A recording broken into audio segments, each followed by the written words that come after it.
Welcome back into the Enrichment Sports Source. This segment of our show brought to you by Tennova Healthcare. Nobody in East Tennessee provides better orthopedic care than the physicians at Tennova Healthcare. From a torn muscle to a broken bone to a total joint replacement.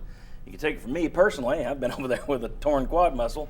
Or you can take it from Peyton Manning, who does a lot of their commercials. Tennova is the team to turn to. And we want to show you here something I forgot to do in the first segment of the show.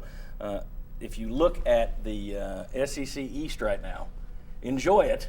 Tennessee and Missouri, the undefeated squads in the SEC East after 2 weeks. All right, want to welcome in Brittany Nauta. Brittany, of course, former vol swimmer. Thank you very much for being with us, Brittany. Good to be here. Each week we do kind of a quiz show where somebody's going to ask you guys questions. Then I'm going to tell you if you're right or wrong. Brittany, you're going to be asking the questions today. I'll let you take it away. All right, Jimmy, you're up first. This one's an either-or question for you. Is Justin Worley's biggest problem his lack of arm strength or his lack of confidence in his arm strength? I don't know how to gauge his confidence, but I think it's his lack of arm strength. And we've heard a lot of people talk about, look, Danny Werfel didn't have a great arm, but he was a very effective quarterback at Florida, won a Heisman Trophy. The key point to me is that every play isn't going to work the way it's designed. And there are going to be times when you're scrambling or it breaks down and there's a guy 40 yards down the field and you got to hit him. And I don't trust Worley's arm strength to get it there. So, and then I thought he threw an out route that looked like he didn't have much zip on it. I'm going to say it's his lack of arm strength. All right. And I'm going to say, just because we haven't used this year, that you're wrong. You're only partially wrong, though, because I think your argument's a strong one. I think, though, there were some of those plays where he looks tentative in the pocket. He looks like he doesn't trust his arm to go deep, and I wonder if he simply stepped back there, throws it when he's supposed to throw it, the guy's going to be 10 yards closer to him. You know, by standing there and waiting, he lets that guy get further and further, and it makes it tougher and tougher for him to reach it with that arm. So I think you could make a strong case that it's either the strong arm or lack of confidence in a strong arm. But I'm going to call you wrong just because you can't. Wrong. All right. Okay, David, an over-under question for you. Will Oregon score over or under 45 points against Tennessee's improved defense? Well, the right answer is going to be under, and here's why. So you've been pigeonholed to what you can put up there.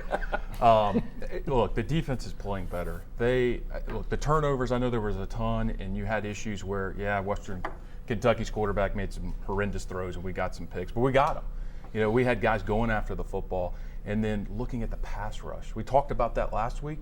We saw it. We saw guys getting active. We saw 4-down men rushing the quarterback without blitzes, bringing an extra guy, being active, ETs, TT stunts inside where guys are blitzing, holding up or the defensive linemen are holding up the guard or tackle. We're getting guys around. We have quarterbacks or linebackers coming off the edge and getting in the face of the quarterback, hurries, pressures, all these things we were missing. And that activeness, and I know it's Western Kentucky, they're not the best football team in the country, but we saw it. Those guys were out there, they were playing hard. I think they're gonna come together, recognize the challenge, and hold them under. Sorry. Wrong. I think Tennessee's defense, there's no question they're improved. I mean, there's no debating that they're improved. But there aren't going to be many teams this year that hold Oregon to under 45 points. I don't think there are going to be many in the Pac-12. I don't think there'll be many in the SEC, to be honest with you. I think Alabama, LSU, I look at South Carolina and Georgia running up and down the field on each other yesterday. I don't know that they could hold Oregon to a low number.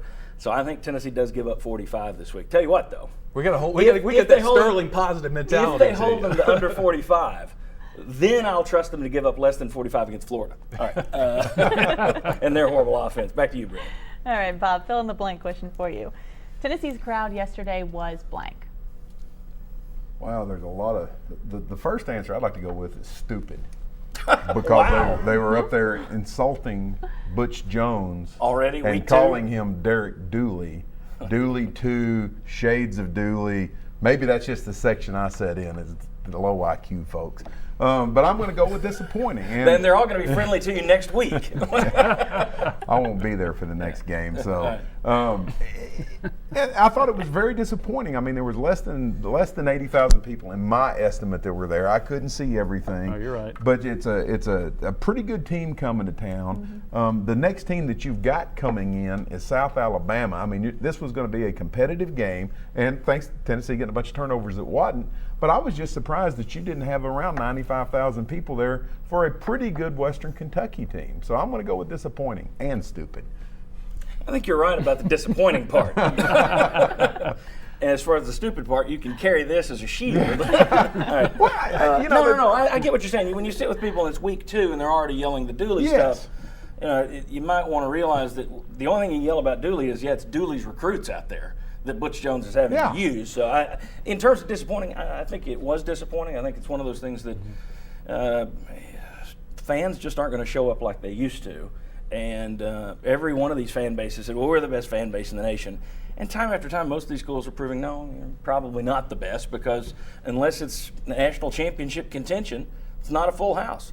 I wanted to bring up a question. Somebody tweeted me yesterday, a student, I believe, was wondering, why in the world don't you give away tickets to the students? Why do you have empty seats in the student section week after week? We've talked about that on your radio show.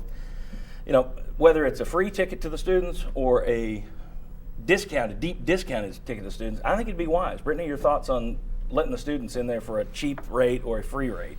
I think that's a great idea. I think that it should be free for the students to go in there. And my word to describe the fans yesterday was skeptical, that fans are still waiting to win that key game. And I think that's frustrating and disappointing.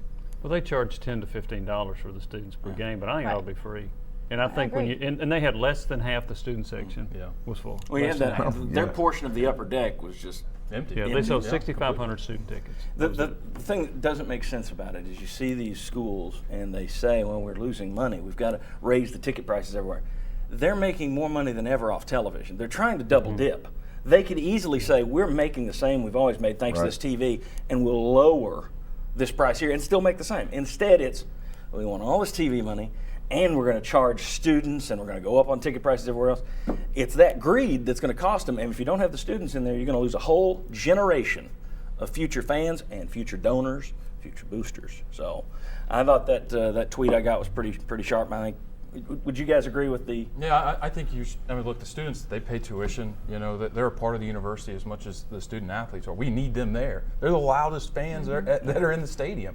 And look, the amount of money you're going to make off them, is it really material to the overall budget? I know we've been In the negative, red, but still. But still, look, give it to them for free. You're still going to miss them at a 12 o'clock game, and that's on the student. Show up, have some pride in your university. I know the football team's not winning national championships, but show some daggum pride and go to the game and support those kids. Butch Jones wants them to give themselves a name. Again, he's marketing himself and his team to the students. I'll give you 10 Hopefully it won't be words. the no-shows. Yeah. I mean, if you give them a ticket, they still got to buy Coke and popcorn. Yes, you'll still make So you're more better money off than having more people in there. You're a thinking man. So it's a profit deal. That's the reason I'm the smartest guy in section. All right, when we come back, Chuck Cavaleris, Mike Strange, Sterling Hinton, Bobby Scott. We're going to talk about the positives and the negatives from yesterday's game. We're also going to take a look at some drive charts from that game, take a look at the difference between first half, second half. Come on back on the Richmond Sports Source. You are watching East Tennessee's first and only year-round sports talk show on television.